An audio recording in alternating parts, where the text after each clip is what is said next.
This happened about 3 years ago when I was driving through western Texas late at night. I had been on the road for almost 6 hours already. It was one of those long, empty highways that stretch across the desert where you can drive for miles without seeing another car. It was around 2:40 a.m. The road was completely empty. Just the sound of my engine and the faint glow of my headlights cutting through the darkness ahead. I remember feeling tired, but not tired enough to stop. The next town was about 40 miles away and I just wanted to reach it before taking a break. The desert around the highway was pitch black. No houses, no gas stations, nothing. Just miles of empty land. About 20 minutes later, something appeared in the distance. At first, it looked like a dark shape on the road. As I got closer, my headlights revealed what it was. A large truck. It was parked on the shoulder of the highway. That wasn't unusual. Trucks sometimes stop on the side of the road if drivers need to check something. But as I got closer, I realized something strange. The truck's headlights were off. Its hazard lights weren't blinking either. And the engine didn't seem to be running. It was just sitting there in the darkness. I slowed down slightly as I passed it. For a second, my headlights illuminated the driver's seat through the side window. No one was inside. The truck looked completely abandoned. I kept driving. But something about it didn't feel right.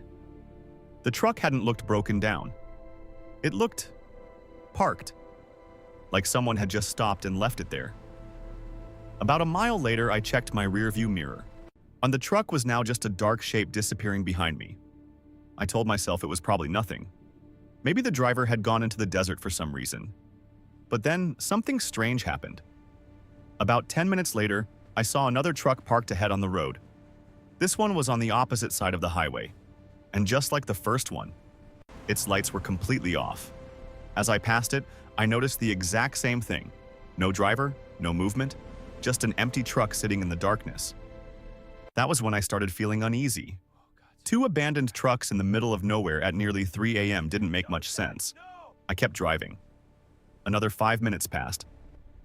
Then suddenly something appeared in the distance again, but this time it wasn't a truck. It was a person, standing in the middle of the highway, completely still, not facing my headlights. At first I thought it might be a driver from one of the trucks. But as my car got closer, I realized something that made my stomach tighten. The person wasn't trying to wave me down. They weren't moving at all. They were just standing there, right in the center of the road, waiting. For a moment I considered slowing down, but something about the situation felt wrong. Very wrong. So instead, I pressed the gas and drove around the figure without stopping. As I passed them, my headlights briefly lit up their face, and what I saw made the hair on the back of my neck stand up, because the person wasn't looking at my car. They were staring at the dark desert behind me, like they were watching something, or someone, standing on the road, where those two abandoned trucks had been. I didn't stop the car. The moment I passed the person standing in the middle of the road, I pressed the gas pedal harder and kept driving. My headlights stretched across the empty highway while the desert on both sides remained completely dark. For a few seconds, I kept my eyes fixed on the road ahead, trying not to think about what had just happened. But my mind kept replaying the same image. The way that person had been standing there, perfectly still, not moving, not waving, just staring into the darkness behind my car.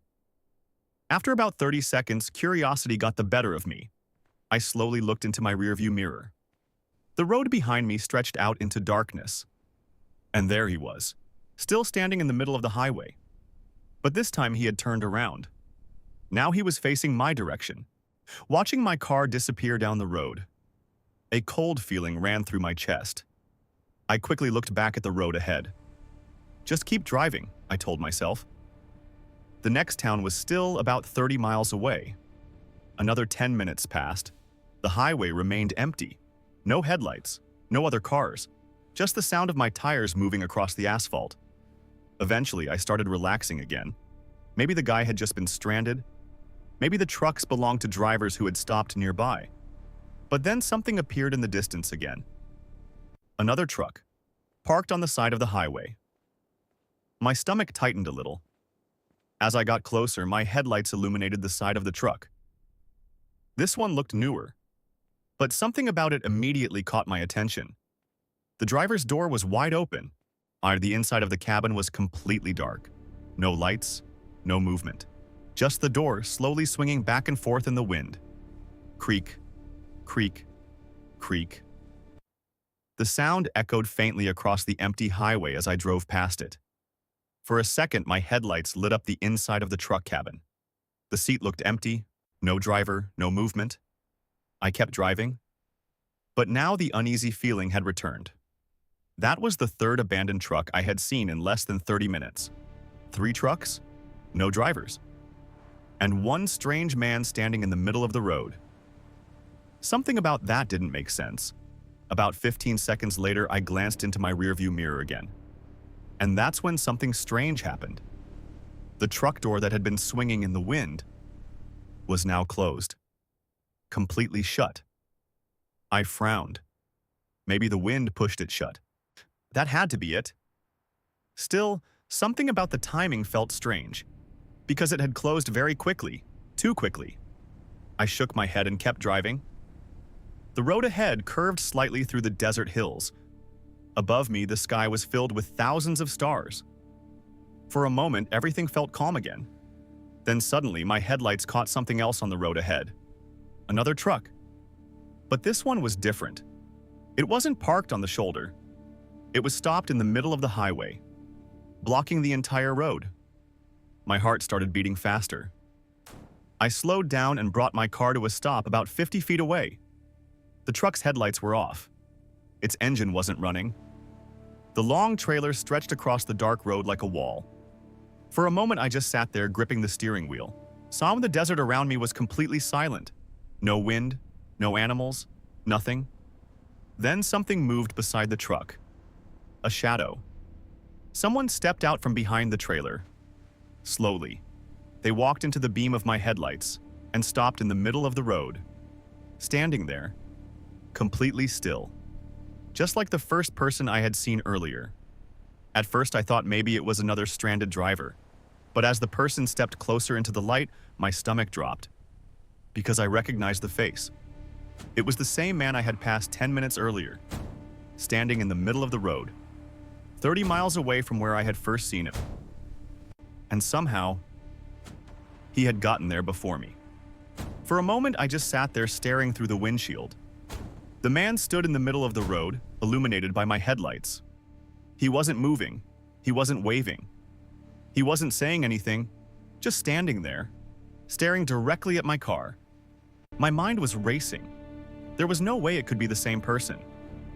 It had only been 10 minutes since I passed him back there.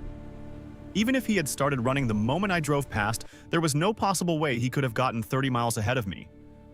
Unless he had a vehicle. But if that were true, where was it? The only thing on the road was the truck blocking the highway. The man took one slow step forward, then another. My heart started pounding harder. Something about the way he moved didn't look normal. His movements were stiff, almost mechanical. Like someone learning how to walk. I gripped the steering wheel tighter. For a second, I thought about reversing the car and driving back the way I came. But the road behind me stretched for miles into complete darkness. And the thought of driving back toward those abandoned trucks made my stomach twist. The man stopped walking. He was now standing about 20 feet in front of my car. His face was clearly visible in the headlights. And that's when I noticed something strange. His expression didn't change, not even slightly. No blinking, no emotion. Just an empty stare. Then slowly, he raised one arm. Not to wave, not to signal. Just lifting his hand and pointing toward the truck blocking the road. For a moment, I hesitated. Then something moved behind the truck. A shadow. My eyes shifted toward the side of the trailer. And suddenly, I realized something that made my chest tighten. There were more people standing there. At least 3 of them, maybe 4. They were standing in the darkness beside the truck, completely still. Watching. My brain immediately started putting the pieces together. The abandoned trucks, the man in the road, the blocked highway. This wasn't random, this was a trap. And I had driven straight into it. The man in front of my car took another step forward. Now he was only 10 feet away. I didn't wait any longer. I slammed the gear into reverse and pressed the gas. The car jerked backward down the highway. In my mirror, I could see the figures starting to move. Running, coming out from behind the truck. My heart was racing as I reversed down the dark road. And then I quickly spun the steering wheel, turned the car around, and hit the gas as hard as I could. The tires screeched against the pavement as the car shot forward down the empty highway. I didn't look back again for at least 5 minutes. When I finally checked the mirror, the road behind me was empty. No trucks, no people, nothing. I didn't slow down until I reached the next town nearly 40 miles away. The moment I saw the lights of a gas station, I pulled in and parked. My hands were shaking. I sat there for a minute trying to calm down. Then I went inside and told the clerk what had happened. He listened quietly. When I finished, he didn't look surprised. In fact, he nodded slowly. Then he said something that made my stomach drop. "You're not the first driver that's come in here saying that." I stared at him. "Yeah, what do you mean?" He leaned on the counter. "People have been reporting something like that on that stretch of highway for years. Abandoned trucks. People standing in the road." He paused for a moment, then added quietly, "Most drivers turn around like you did." I swallowed. "What happens to the ones who don't?" The clerk didn't answer immediately. He just looked toward the dark highway outside the window, then finally said, "Those are the trucks you saw."